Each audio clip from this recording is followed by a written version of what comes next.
Good morning, everyone, from Kiev with love. Um, Lubov Markov. I guess actually last night was very quiet. There was a little bit of gunfire around 5 o'clock in the morning, but other than that, it could be I just slept like slept like a Halligan. But I didn't really hear anything. We didn't have to go into the bathroom. We were in our bedrooms all night. Um, my little cat Sunny was sleeping where Maria usually sleeps with me. She's adorable. Sunny, coming over. Oh, now she's angry at me. She wants some food. So like I said, it was fairly quiet last night. I was trying to find out before I told you guys what happened around Kiev. I don't think they entered anywhere. I think I would have heard something from BBC or the Moscow Times or from Ukrainians that they'd entered the city. It does not appear that. It looks like we've repelled them once again. I know there was fighting last night. But we're still here. He still has only taken, I think, I saw this morning he took one other city, but it's a city of 100,000 people that held out for 4 days. It's 100,000 people. So if you're from Alia Lake, think about it. Sudbury has more people. Ukrainian cities of a population smaller than Sudbury are holding off the Russian army, right? And so this is something really special. Like I said, the big ones is Kharkiv. If you take a look at, you need to take a look at a map to understand this. Kharkiv is right on the Russian border in the east. I thought within the first day, I think most people predicted within the first day that Kharkiv would fall. I'm going to have to be buying a lot of Buddy's beers. I know a lot of friends from beach volleyball from Kharkiv, so after this is all over, I think I got to buy them a couple drinks because fucking hell, man, they drove them out. If you see them, they forced 200 Russian soldiers to surrender, and they've destroyed, tens of Russian tanks and forces. They're sending the videos of their kids playing in the Russian tanks at Kharkiv after after they destroyed them. Even I mean, it's something special. Now, what we're worried about today is there is a very long convoy of Russian Chechens coming in. I think it's 3.5 kilometers coming into Kiev. Not coming into Kiev, but supporting the Russian forces in Kiev.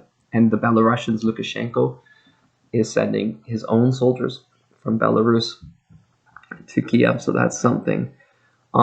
Let's just say the Chechen Russian soldiers are not known for their concern about human rights. Right? If you know anything about history, I would suggest you look at the Chechen wars, right, to understand how bad a people the Chechen Russian army can be. Now, but the other thing is though, so that's of course very concerning. Is the support of the Russian army in besieging Kiev. However, another side of that though is with the Belarusians, I don't know how many Lukashenko could even send, because of course Lukashenko just brutally used that military to destroy his own democracy in Belarus. What, 5 months ago? How many of his soldiers can he really send when he has to keep his own people under his thumb, right? And the question, of course, becomes what.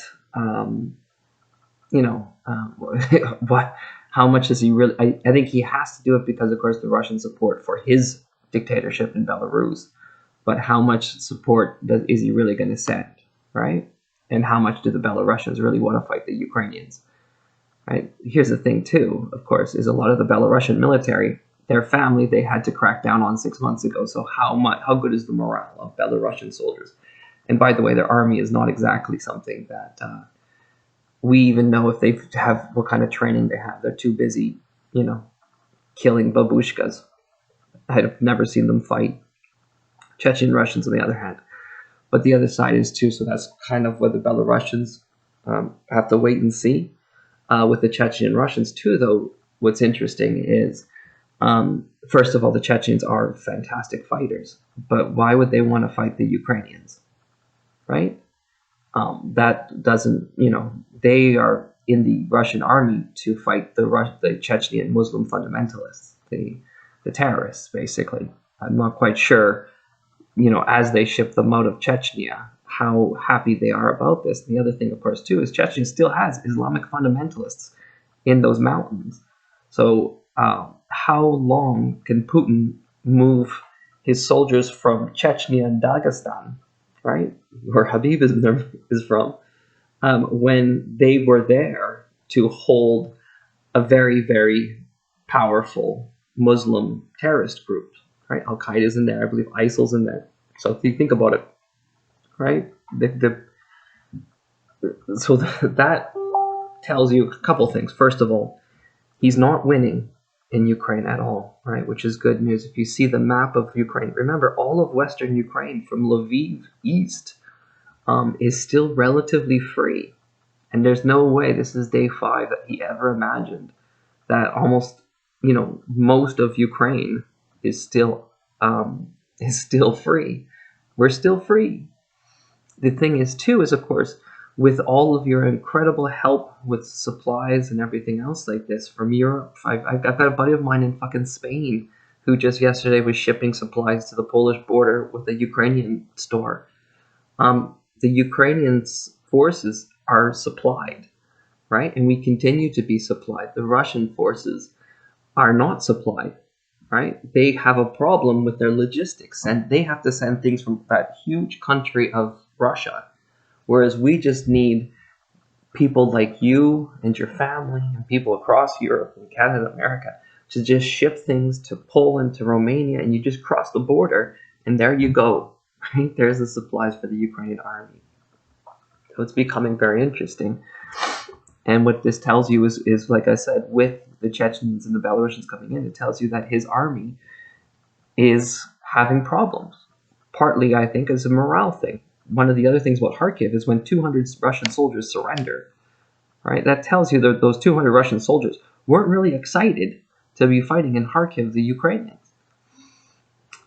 So that's good news. The other thing is, too, and the last point, is the longer we hold, the more his inner circle starts questioning him, right? Like I said, he just moved soldiers from Chechnya, a place where they had 20 years ago a brutal war to try to suppress the Chechen people because they wanted independence.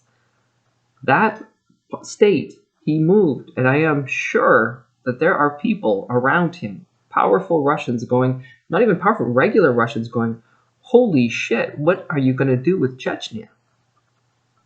What are you doing? Right? So anyways, that's kind of what's happening around Ukraine. I mean, I can't believe it's day 5 and he's took, I think he took, like I said, he's got 2 small cities, that's it. It's Mariupol is still holding. Mariupol, I mean, they are in the sea. I mean, it's incredible. It's incredible. And thank you for everyone sending things.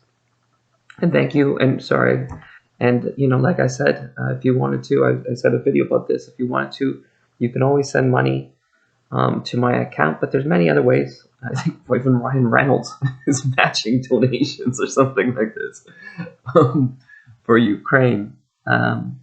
Like I said, any money, if you want to, you can send it to my account. I really greatly appreciate it. I don't know if people wanted me to publicize who sent money, but you're all fantastic. What I'll do is some of that, of course, is going to help my wife in Italy. You see, I just posted a video of her at a protest in Napoli. It's incredible to see. I love you, baby. Love you so much. But